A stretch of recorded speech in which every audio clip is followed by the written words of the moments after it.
You're listening to Talking to Teens, where we speak with leading experts from a variety of disciplines about the art and science of parenting teenagers. I'm your host, Andy Earle.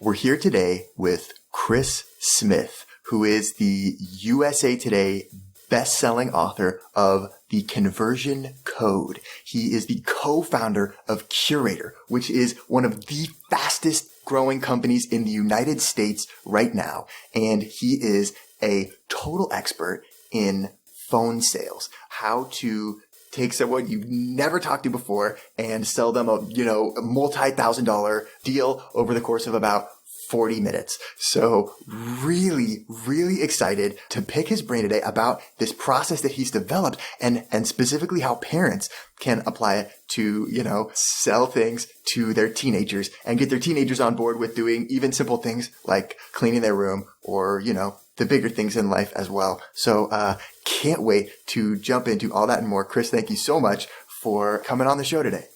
Thank you. Happy to be here. Okay, so you're the author of this book, The Conversion Code, and that's how I found out about you. And it's really cool. It's like really a detailed formula for kind of how to go through a sales call and how to, build trust with somebody and then uncover kind of what's motivating them and then how to find where they want your product, right? And so as I was reading it, I kept thinking like, man, this stuff would be so applicable with a teenager just because that's kind of always in my head. And then I was really surprised to see that during the book, you actually mentioned specifically your daughter, Maya, and that you use some of these techniques on her. So then I was like, I got to bring this guy on the podcast. So I'm really interested to hear all about that. But first, can you just tell us a little bit about your story and what led you to develop this technique and write it down? Sure. Yeah, man. I was working in sales for a decade. And when you're in phone sales, it's very difficult, like dialing for dollars. And, at one of my jobs, it was called Dial America. And it was literally just like, here's the phone book, like go call everyone. And it's really hard. So, for most of us that are in sales, we develop these techniques out of a need of necessity. Two reasons. One is we want to make money. That's why we're in sales. But two is it's kind of a miserable existence if you get told no all day. It's already hard to just kind of dial all day. And then if no one buys from you, it's really a tough life. So a lot of the tactics and tips and techniques are really meant to keep the conversation going, finish the conversation strong, start the conversation properly. It's not so much a script as it is a framework for how to get what you want at the end of the talk.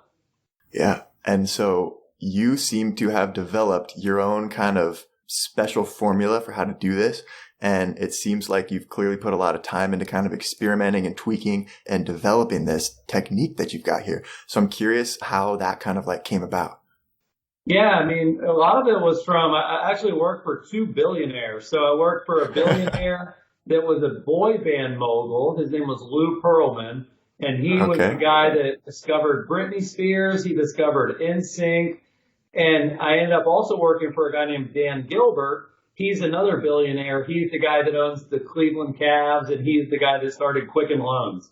So when you go into these boiler rooms, they usually will give you a script.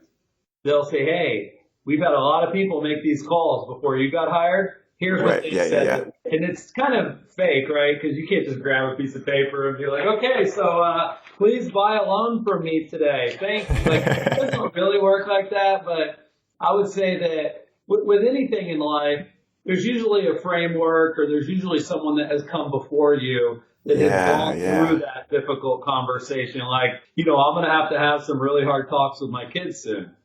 Uncomfortable conversations about puberty and about boys and girls. And like, there's so much help out there to like podcasts like yours. And, whether it's a book like mine, like, I just feel like the answer to every question we have is now available on the internet, in a book, on a podcast. And really what I've done is I've become a student of the game.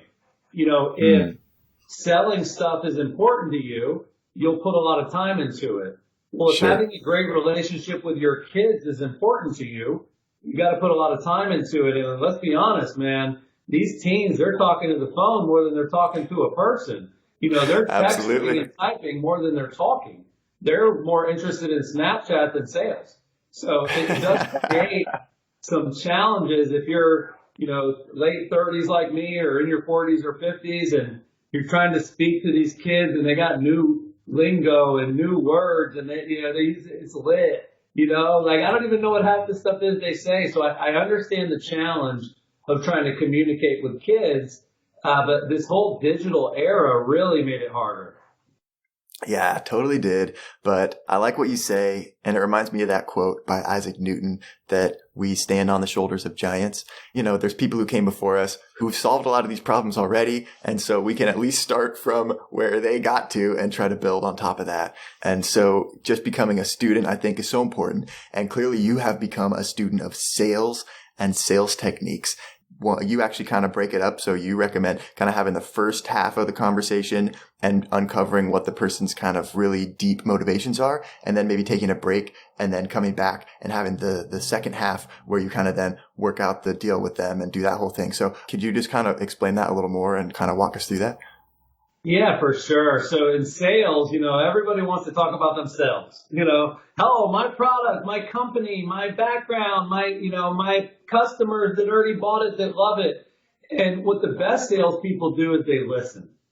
And the idea is that if you're going to help someone solve a problem, you have to know what it is. And you can't understand someone's problem unless you listen to them. So a lot of salespeople, they have like kind of a arrogant, or their personality is very type A, they're the alpha, Sure. right? And Yeah, what the yeah. best salespeople do for the first 20 minutes of a call, we make it all about the other person. It's not about us. It's not about what we want. It's about what are their goals. Like one of the things I use is called the digging deep technique. When you ask someone like, hey, what are you guys going to go do this weekend? Oh, we're going to go see a movie. Like a lot of parents would stop right there.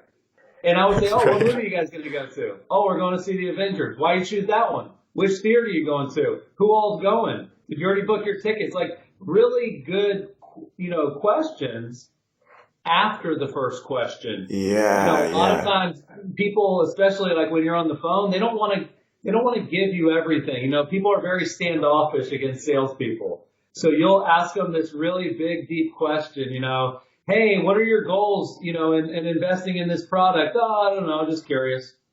It's like, man. Right, And then right. you got to be able to go like, oh, how long have you been curious? Did you look on the internet or did you hear about us through word of mouth? And then it's like, oh, I Ah, heard about it through word of mouth. Oh, cool. Who's the person that told you about us? I want to say thank you to them. And then it's like, oh, Susie told me. Oh, how do you know Susie? Like I could go forever. You know what I mean? yeah, yeah, yeah, yeah. You don't get to their true goal.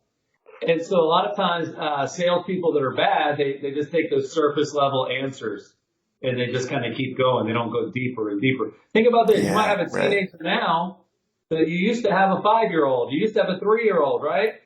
Yeah. 3-year-olds are great at this. Hey, Daddy, can I watch TV? No. Why not? Because it's too late. Why? Why? Kids dig deep. They always want to know Yeah, why yeah, do I yeah, need to yeah. clean my room? Why am I getting grounded? So kids always do it naturally, and then we stop doing it when we get older. Yeah, we feel it's like intrusive or something. That's so interesting. But okay, so I want to back up even a little bit before that, because what struck me when I was reading your book and the example that you put in with your daughter, you just did this was, well, with your daughter, we'll get to that later. That was called a feature benefit tie down. But what I noticed that you did was, you tied the act of cleaning the room to something that she wanted, which was having her friend come over. And so I think there's a fundamental step before, you get into any of this, like even start digging deep is like what direction you start digging is like, you need to start with something that your teenager wants. If you're trying to sell something to them, it has to be an exchange somehow. Like you have to be showing them how this thing that you're selling them will help them get something that they want. And it can be something as simple as like maybe even if they seem like they want nothing. I don't know. They want money. They want friends. I don't know, right? Like there's something, with your daughter. It was just having a friend come over, right? And it was as simple as that. So it's like, I think it's like depending on what we're trying to sell our teenager on, we need to first come up with a thing that they want that we can kind of like use to show them how doing this thing that we want them to do will help them get that. Yeah, I don't say it this way in my book, but as you're talking through it, I think an easy way to think about it would be like, oh, you want something? Well, I need something, right? Yeah. You want, I need. I know what you want. I know what I need. I can help you get what you want if you help me get what I need. It's not that complicated, but it's got to be that symbiotic relationship. And in sales, that's my job, right? Like I have to show that like there's going to be value to you in buying. It's not just that I get a commission check. Yeah. But parents, right, it's too often like, okay, you need to clean your room, right? It's like we want them to do something. And so the entire conversation is, hey, you need to do this thing, or you need to stop doing this thing that you're doing, or your grades need to come up, or you need to whatever. And so I think it's easy to get into a place of not talking in terms of those kind of back and forths and those kind of how we can achieve their goals. Remember, there's a great book called Start With Why. Okay? Yeah. Why do you want them to clean their room? Why do they want to go to the movies? Why do they want a car, right? And it's usually not the first answer. You know, it's not usually like you don't want your kid to clean their room just to make it clean, right? Like your goal is that they're responsible and so that they like condition themselves to do tasks that they don't like to do because that's the real world, right? Like totally, yeah. There's a value there. Cleaning your room. You know, while like you got a 15-year-old boy, you're trying to get him a clean and stinky room. You know, you might be better off to connect that. So, like, do you honestly think any of these girls are ever going to want to date you if your room stinks? So it's like you have to sort of like think about what do they want. You know, they don't want to clean their room, but they want to go on dates. They want to be cool to their friends. They want to be popular on social media. Like. Do you realize how many people on Instagram would stop following you if they saw how nasty your room was? You know what I mean? Like you gotta like think about it like Velcro.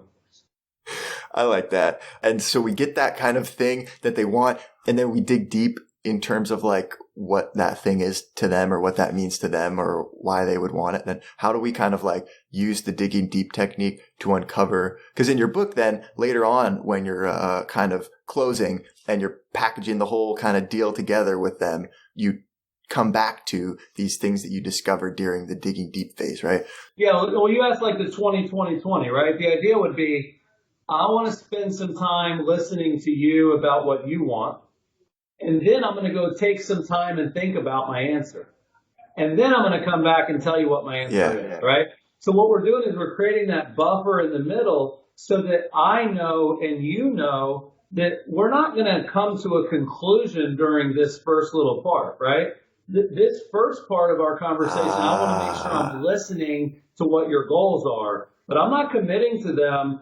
I need to go think about it, and then I'm going to come back to you with my answer. And when you take it that way, there's way less fighting because you're not telling them that you're going to come to a conclusion or give them your answer. You're just listening to listen to them so that you can make a decision.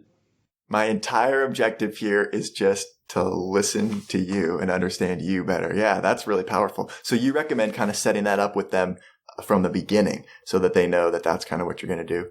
Yeah, and then, you know, on a sales call, we were like taking notes, right? We would write down their answers, but for the most part, you know, these lightweight interactions. And what you do is you take what you learned during the digging deep, and then you put it into a technique called the 5 yeses. So you spend the 20 minutes and you figure out what their goals are and what they want from you.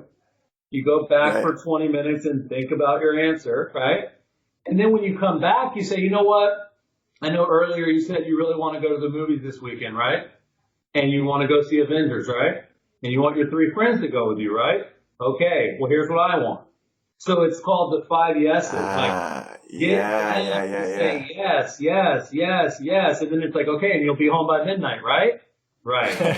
So you're trying to get that yes that you want, but the way you get it is by getting them to listen and say, oh, you know what? Yeah, hey, my dad was listening earlier. He didn't just hear that I wanted to go to the movies.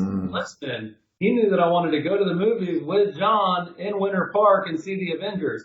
That's a different level of listening. And so when I come into the conversation, hey, so earlier you said A, B, C, and D, right? Okay, cool. Well, here's what I've come up with. that makes them feel like you heard them. Yeah. Think of like at a restaurant, like when you eat out and you have a server, and let's say you're at a party of 8, Yeah, and totally. steakhouse, and the server's like, so what can I get you? And you're like, I want the filet medium rare with this, and then I want the T-bone, well done. Like, and if the server is not writing down what you're ordering, you start getting worried. Like, are you going to remember all this? Totally. Like, Yeah, are you yeah, yeah, right. going to remember everything? So what a great server does, right, is they're like, okay, cool. So you want the steak medium rare with a side of asparagus. Got it. They repeat Yeah. the order back. So that's Yeah, sort of yeah, what yeah. you're doing with the 5 yeses. You're just literally repeating back what they told you earlier. Yeah, I was listening to you. I got it all, right? Yeah, and then it also has the added benefit of kind of conditioning them to that yes response and that, yes, yes, yes, yes, yes, It's kind of until you like you kind of got get to to the move your thing. head up and down, and it's kind of hard to switch to a no. It's Yeah, like, yeah. There's all those studies like showing that just by getting someone to kind of physicalize it or getting them to smile or getting them to nod, that does make them puts them in a state of acquiescence and makes them more likely to kind of capitulate later on in the process, which is cool. So, but okay, so even this example is pretty simple. Your kid wants to go to the movies and see the Avengers this weekend. So, how deep would you dig in that? You know what I mean? We're trying to uncover like the subconscious motivations leading your child to seeing the Avengers, or are we just trying to uncover kind of like what time they want to go, or how deep do we dig? I think it's a little bit of both. The way I try to explain it is you want to uncover the logical and emotional reasons, right? So the logical Ah, reasons are my friends are going, or it starts at 11 or it's not rated R. Like that's kind of the logic. The emotion is usually like, if I don't go, my friends are going to make fun of me or, I'm yeah, not going to yeah. be as cool because I don't go. And And then when they're talking about it tomorrow, I won't be in on it because I won't have seen it and exactly. I'll miss out on That's where that. their head's at. It's not just that they Yeah, missed the movie, it's that they missed the time with their buddies. They missed the yeah. experience and now they feel inferior on Monday. My parents were always really strict growing up and they wouldn't let me watch certain TV shows. They wouldn't let me Oh listen to yeah. radio stations. I was never allowed to listen to like rap music with cursing. I was never allowed to, watch rated R movies. And, it Sure. wasn't that I really missed out on anything. It was more just Right. that like I would get made fun of by my friends that I couldn't do those things. You feel like an outsider a little bit. So we try to dig deep to uncover the logical and the emotional reasons behind why they want whatever the thing is. And then is that the main focus of the first 20 minutes? Or then is there anything else that we do during that time to kind of get them to open up? Part of it is, you want to build trust. That's one of them is like, there's a technique that I use called 1+1 = trust, where Mm. you don't want to go too deep. Like it's your kid or, if you're a company and you're trying to build trust, like could imagine that if you over explain how trustworthy you are, then you don't sound trustworthy. So Yeah, one right. thing You're you can trying do too is like, hard. we use like a statistic and a co-brand, right? So it's kind of like in this role play or in this example, I would say something like, well, the last 3 times you asked if you could go to the movies, I did say yes, and I let you go to Disney with your friends. So it's not that I'm not open-minded. So it's sort of like Ah. using like statistics or examples of Mm. when you've said yes in the past. And, the last 10 times you asked me to do something, I've told you yes most of the times. So Sure, it's just right. sort of like trying to quantify the trust. I like that. Yeah, yeah. And then the co-brand is just the fact that you mentioned Disney in there. Or what? Well, the co-brand is more what they're doing to you. Like they're saying like, I want to go see the Avengers. It's the #1 movie in America, right? They're not really saying I want to go to the Ah, movies to watch a movie. They're saying I want to go see the Avengers. Like that's them co-branding. And it's I the see. #1 Yeah. movie in America. Like that's them trying to Statistic. build trust. Like, Yeah, so yeah, yeah. it works kind of both ways in this example. But it's really Yeah, like, interesting. yeah, it's almost like, think about like well, I let you go to prom, so I'll probably let you do this too, but I still want to think about it, right? Or, when you asked me to meet with I got you the Ford you asked for, so I'll think about this. So just sort of like, you don't want to make it about like, do you trust me right now? It's more about like, you should trust me because of our history together. We've got a pre-existing thing here. Yeah. That's really cool. And that's a great way to do it. It's nice because I hadn't thought about this, because in your book, you're really talking about making a sale to a cold, someone who just submitted on your website, or, someone who you're talking to pretty much for the first time. But I hadn't thought about it, but it's cool that what you do with your teenager, since you have this relationship, is that statistic doesn't have to be like, oh, these are our numbers. It can actually be something between the two of you. It can be about your relationship and about your past performance with this person. And that just it makes it so much stronger to build that trust. That's really cool. So, let me give you one other little trick that folks can use at the beginning. Like, there's a thing called gaining control. Like, in every interaction, usually one person is going to kind of end up being in charge, and one person's going to be the kind of the listener and the talker, right? And so one thing you can do is when you tell someone to do something and they do it, you're sort of the one that takes the lead. Like when I walk my dog takes the lead, right? Like I don't know, the dog walks me. So what you can do is, and especially like every kid has phones, right? So what you can do is like before you even start, be like, hey, Maya, grab your phone, bring it over here. I want you to write something down. And you're telling them to do something, and they come over, hey, pull up your notepad. I want to give you a note that you don't forget later. And just by that, because they're going to do it, right, as a kid. So they grab the phone, they go to the notes. What do you need me to write down? And so like by you telling them to do something and them doing it, like you could even say, oh, you want to go to the theater? Grab your phone for me. Pull up the movie in the theater that you're going to go to. I want to see it on the map.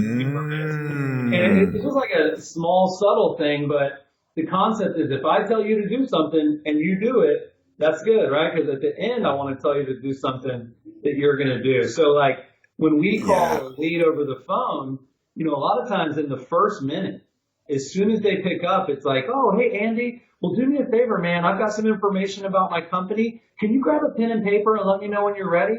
And then they start looking for that pen and paper, and you can hear it. Totally. And that's called pattern interrupt. It's sort of like they think you're about to have a conversation with them, and then you kind of throw them a curveball and ask them to go grab something or ask them to go do something. And that's a good way to start the tone. It's even as something as simple as like, hey, Maya, come here. I want to talk to you. And then she has a light on her room. Hey, go turn your light off before we talk. I want to talk to you about something serious. It doesn't even have to be related. And it's small, something that like seems as unobtrusive as possible so that they'll do it and feels natural. But it just like subtly establishes that power dynamic, I think, in a cool way. Exactly. Like a lot of real estate agents, they'll use a trick where, let's say they're going to somebody's home to do a listing appointment, and they get invited over. And one of the tricks they'll use is as soon as they get there, they'll say, hey, I came from across town. Would you mind grabbing me a water? And it doesn't sound unnatural. They're probably thirsty, but it's like if 1 minute in the door I'm telling you to do something and you're doing it, that's a good indicator that when I tell you to sign the contract, you'll do it. So where can people go to find out more about you and these techniques that you're teaching? And it sounds like you're working on another book too, which sounds great. So the way I found out about you was by reading your book, The Conversion Code, which I loved. Is that the best place to send people to? Audible, Amazon, anywhere you buy books, you can find it. Each of these little techniques is in the book. Like, we talked about, feature, benefit, tie down, and the science of sales. Like it's all in there. There's some beautiful graphics and visuals that go along with it. I have a thing in here called the Closer's Creed. And I actually think it's really relevant because this was not meant to be like, I never even thought about this for parents until right now.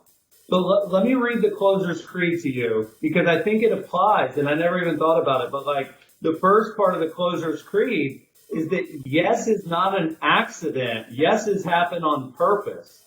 The next one is that conversations create closings. So what that means is that, like, if it's not a conversation, if it's a monologue, not a duologue, I can't convince them to buy, right? Here's another one. Dig deep or go to sleep. You know, if you're not willing to really go deep with your kids' true goals and true motivations, you might as well not even wake up and have the conversation with them. The other one is you're in charge.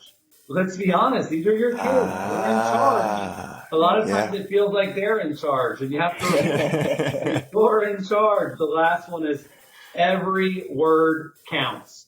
And hopefully that's what I was able to convey today, is that if you'll be a surgeon and you'll be surgical with your approach, you'll get better results than just hacking and using an axe and kind of spraying and praying. So hopefully the conversion code can create some better parents and some better teenagers. Because, you know, like you say, every word counts and you matter. And I think that's a great takeaway, is just that parents really can have some serious influence. We're finding it in our research. And I think these techniques that you lay out in your book and that we talked about here today are a great framework that people can use to have more impact. And I really hope people go and check out your book to get more information about it, and really excited for your next book as well. It sounds great. Thank you. I appreciate it, man. Yeah, my first book was called People Work. That's about how to put people first in a digital world. So that one I think could help a lot of people. My latest book is just called, it's an ebook. It's just a little side project called Death of a Salesforce. And I just talk about how much of a grind it is to be in sales, to get told no all the time, how it impacts your health, how it impacts your marriage, how it impacts your mindset. And, there's a very famous play called Death of a Salesman, and there's a very famous company called Salesforce. So we wrote a book called Death of a Salesforce, and it's going to be good. So people can go to Curator anytime to check that out, curator.com. We're here with Chris Smith, talking about his book, The Conversion Code, and how you can apply his sales tactics with teenagers. And we're not done yet. Here's a look at what's coming up in the second half of the show. The benefit, Maya, to cleaning your room is that if you do and you do it well, I'll let you invite your friend over afterwards. Okay? So now we've gone from a clean room being my goal, but I've aligned that with her goal, which is her friend coming over. So, and then all you do at the end is you just get them to agree that that's what they want. Once you get them to agree, that's like when in sales, that's when we close. Okay. So it's sort of like, okay, they agreed that the feature benefited them, but now I need their credit card number. I don't need a script to remember to do feature, benefit, tie down, and then to foreshadow the next steps. It does become natural, but it's just like any other language, right? You're trying to learn how to talk to teens. You're trying to learn a new language. And if you want to go Portuguese or Spanish, you better get an app. You better get a book. You better get a podcast. You better go full immersion for like a year. Well, that's going to be, I think it's harder to talk to a teen than it might be to speak another language. So just approach it that way. Like, you've got to practice. You've got to read about it. You've got to try. And just the fact people are listening and watching this, we know they care, or they wouldn't even be tuning in. Think about it this way, Andy. I've sold loans and shoes and software and vacations, and the process has not changed. Like, the framework for getting to a yes does not change based on the industry, product, or price point. When I coach a salesperson, like, I can go in there right now and listen to a sales call, and I can not even talk to the lead. And whenever they say something, I can hit mute so they don't hear me. I can tell my salesperson exactly what to say based on what they said. They can say it exactly what I told them to say, and it works every time.